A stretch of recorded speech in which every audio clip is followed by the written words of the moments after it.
Bonjour à tous les Taurus, ici Apollo pour notre nouveau point de marché hebdomadaire. On se retrouve après l'annonce de l'inflation aux États-Unis hier qui montre des signes de persistance. On a des marchés qui se préparent une expansion imminente, c'est très clair sur les graphiques, donc on va aller voir tout ça.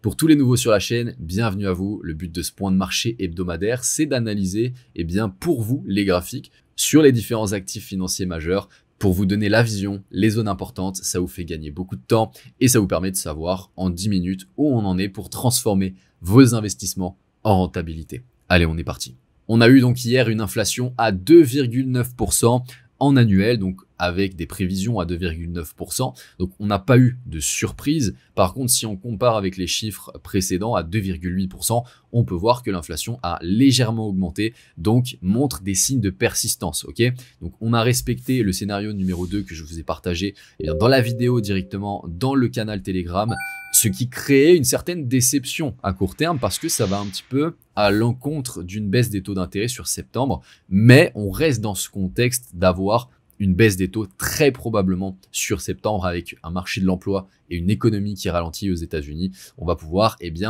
suivre tout ça ensemble. Mais déjà, dans un premier temps, on va faire un tour sur les graphiques pour voir un petit peu la réaction du marché face à ce chiffre.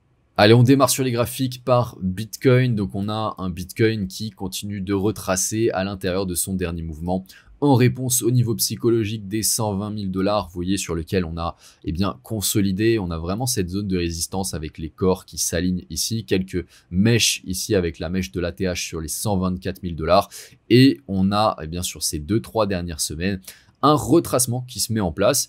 Donc ce retracement, il intervient à l'intérieur d'une structure qui est haussière, avec ici une structure plus large avec le point bas d'avril jusqu'à l'ATH, et on a une structure intermédiaire avec ce point bas jusqu'à ce point haut. Donc on est toujours à l'intérieur de ce range. On est actuellement en train de retester la dernière zone ici de consolidation d'order block. On pourrait tout à fait rebondir sur cette zone-ci. On a également la trendline que vous voyez ici qui soutient le prix depuis les plus bas sur le début d'année 2023. Ok, donc on pourrait rebondir à nouveau sur cette trendline et ce bloc, ce qui crée une zone de confluence.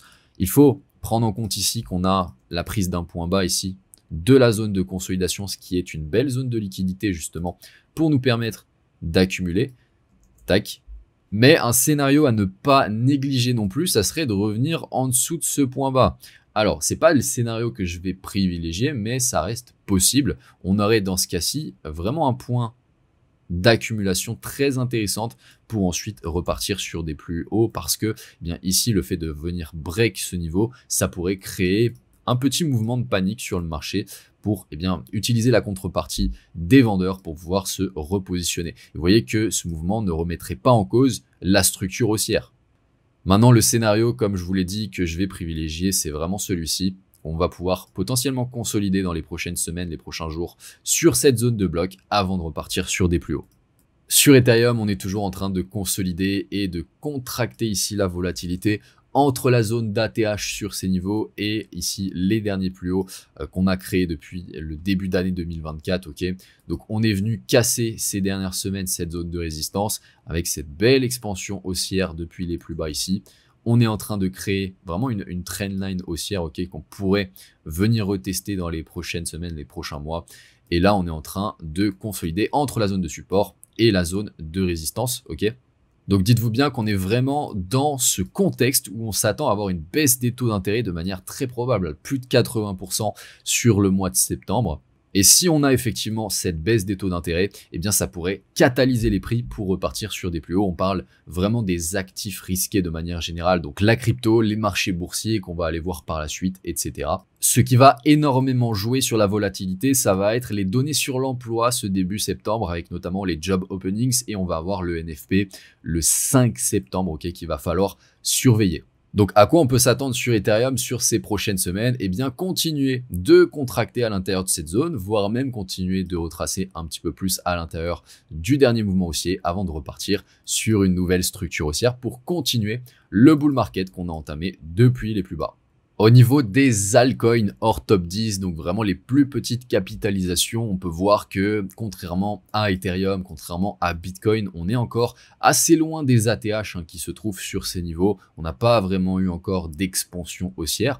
Ce que l'on peut constater, c'est qu'on a un prix qui accumule depuis toute cette période-ci, depuis le début d'année 2024. On va chercher la liquidité sous les points bas, ici, ici, ici. On continue sur cette période-ci.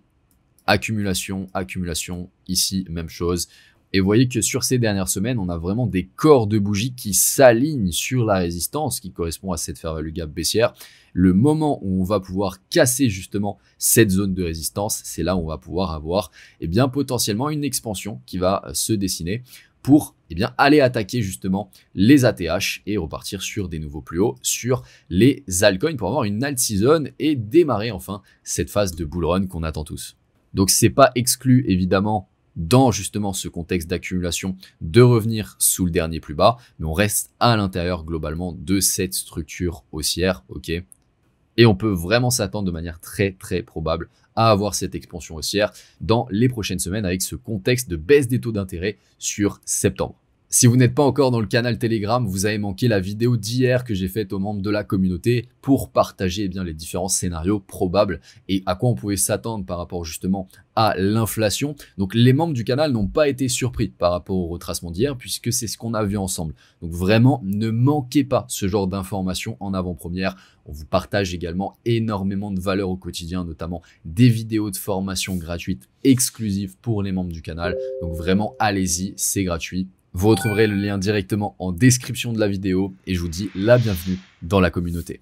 Allez, on passe au dollar américain qui continue de montrer des signes de faiblesse ces dernières semaines avec justement ce contexte de baisse probable des taux d'intérêt sur cette fin d'année et notamment sur le mois de septembre. On peut voir que sur les dernières semaines, on a eu des mèches de rejet ici sur cette zone de résistance qui constitue ce dernier order block ici, ok. Donc globalement, on est à l'intérieur de cette structure baissière, ok.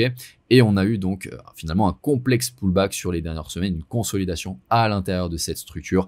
Je m'attends vraiment à finalement aller chercher les plus bas et continuer justement cette tendance baissière pour notamment aller chercher dans un premier temps ce point bas sur les 96 points et par la suite viser vraiment cette zone sur les 95 à 93 points globalement.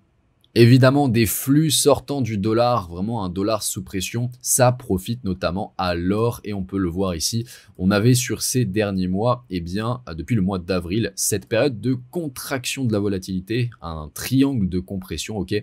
Et on arrivait sur ces dernières semaines à la fin de ce triangle de compression. Donc là, on a validé le scénario que j'avais partagé à nos membres, qui est que ici, on avait un rejet, ok, sur la mèche de la semaine du 28 juillet et on pouvait très clairement repartir sur des nouveaux plus hauts à partir de ce rejet, ok, la semaine dernière, et c'est exactement ce qu'on est en train d'avoir. On peut voir qu'on est venu casser officiellement la borne haute de ce triangle de compression. Donc on pourrait avoir un pullback, par exemple sur le début de la semaine prochaine, pour ensuite repartir sur des plus hauts et repartir sur une nouvelle jambe haussière sur le gold.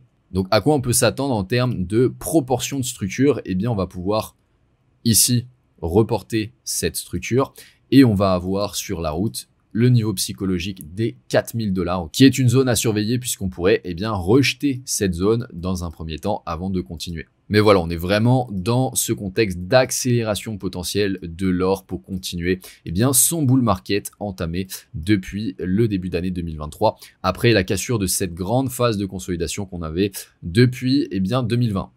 Et finalement, au niveau des indices boursiers, donc à gauche, le S&P et à droite, le Nasdaq. Donc, on va voir qu'on a une petite divergence qui se met en place. Ici, sur le S&P, on est sur les ATH. On est venu chercher un nouveau plus haut sur ces derniers jours, contrairement au Nasdaq qui reste sous pression avec des valeurs tech qui voient un petit peu leur prix réévalué. Et on a le S&P, en fait, qui est poussé sur des nouveaux plus hauts, porté par notamment les valeurs industrielles. Quoi qu'il en soit, on est vraiment dans cette période ici de consolidation, vous voyez, depuis ces dernières semaines, et on continue de contracter dans justement cette optique de pouvoir continuer à la hausse par la suite. Je surveille tout de même ce niveau ici qui est très intéressant avec cette zone de confluence. Si jamais on vient retracer, que ce soit sur le S&P ou le Nasdaq, ce serait vraiment intéressant de revenir dans cette zone. On pourra avoir un point d'accumulation et on pourrait être rejeté par la suite pour repartir sur des nouveaux plus hauts, ok, notamment justement dans ce cadre d'une baisse des taux d'intérêt sur septembre. Maintenant, c'est pas du tout obligatoire de revenir dans cette zone-ci et on pourrait totalement continuer ce bull market sur le S&P et sur le Nasdaq pour aller chercher les prochaines targets. Si on continue justement sur la lancée qu'on a entamée depuis les plus bas, depuis le V-bottom sur avril de cette année. Les Taurus, c'est la fin de cet épisode. Laissez un like à la vidéo si elle vous a aidé. Évidemment, rejoignez le canal Telegram et abonnez-vous à la chaîne pour rejoindre cette aventure avec nous et ne rien manquer de toute la valeur qu'on vous partage, toutes les informations en avant-première. Sur ce, je vous souhaite un bon week-end. Je vous dis à la semaine prochaine. C'était Apollo. Ciao, ciao.